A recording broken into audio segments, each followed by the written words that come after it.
Welcome back to MMA Al Dente. Brad Tavares versus Bruno Silva.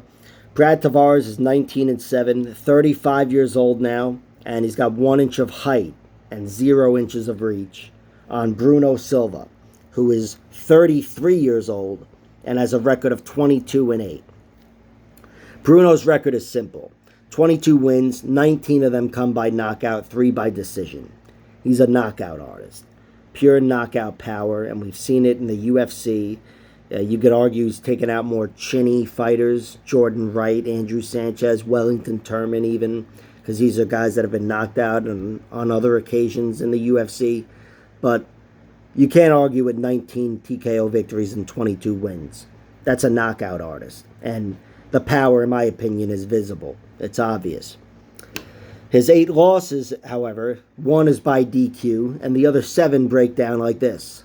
1 by decision to Alex Pereira, pure knockout artist, and incredible striker, who, if he's going to win, it's probably by knockout, but this is the one guy that went the distance with him, ate all of his punches, and ended up standing at the end. And then the other 6 losses all come by submission. Never been finished at all with strikes. But the 6 losses in which he was finished, they all come by submission. The thing is, they're all to really good submission artists. And to illustrate this point, I wrote down their submission records.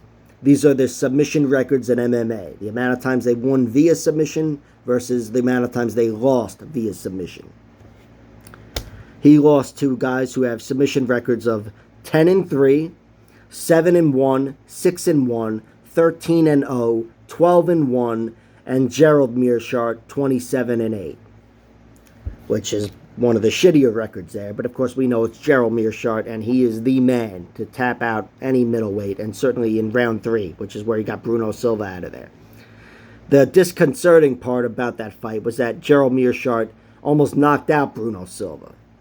That's the only thing that's given me a little doubt here in this fight, is that I didn't like the way Bruno Silva looked at all in that fight against Gerald Meerschaert. And I'd like to attribute that to his loss to Alex Pereira, but it's not like he was knocked out in that fight. You know, I think you're more shell-shocked and whatever from a knockout loss. But still, he looked fearful, he looked flustered, and in the end, he looked silly when he was rock silly. So, Gerald Meerschaert, that was not a good loss for him. You know, even though there's no shame in losing to Meerschaert, but the way he performed, I didn't think was great. Still, we've seen plenty of big victories from him. You know, again, he knocked out chinnier guys in the UFC, Jordan Wright, Andrew Sanchez, Wellington Turman, but he's also beaten some good fighters in his streak before that. Artem Frolov, Alexander Shlemenko, if you know him, he knocked him out in round 1.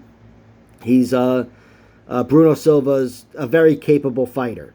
And again, only lost to really slick submission artists. And the reason I brought that point up is because Brad Tavares is not of that ilk. Even though Brad Tavares is a more well-rounded fighter, and he's definitely, I don't know what his jiu-jitsu belt is, but he's trained a lot of jiu-jitsu considering he's been fighting in the UFC for fucking 12 years straight. So I'm assuming he's a black belt. But Tavares still only has 2 submission victories in his MMA career. They both come 15 years ago, and they're over opponents who finished up with an 0-4 record. Both of them, 0-4 each.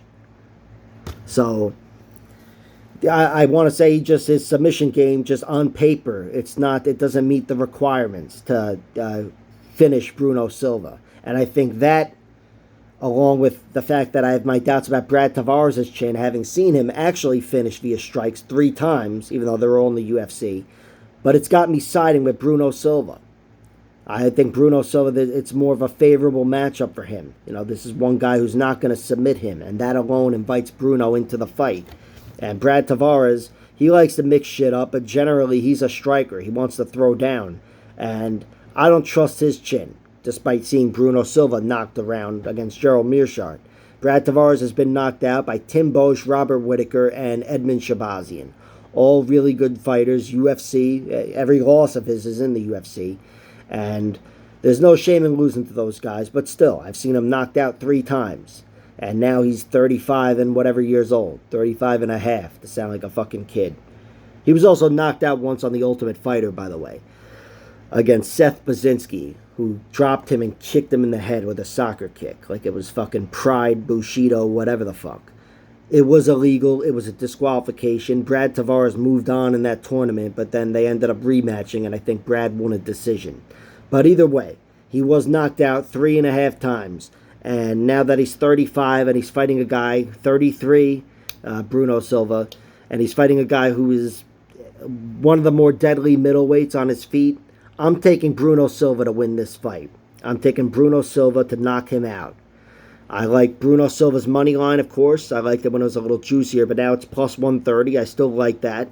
I've played the under because I had it in my head that Brad Tavares could win this fight via submission and even by knockout if Bruno Silva's compromised. So the under at 2.5 rounds, minus 135. I've played that. And I've also played Bruno Silva winning by knockout in rounds 1 and 2, plus 450, plus 850. I don't know.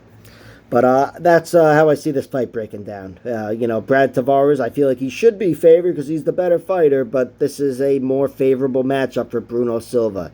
And I think he's going to capitalize that, and hopefully he does make shit happen and makes it rain for me. Like, share, subscribe, all that horse shit. Check out my other videos.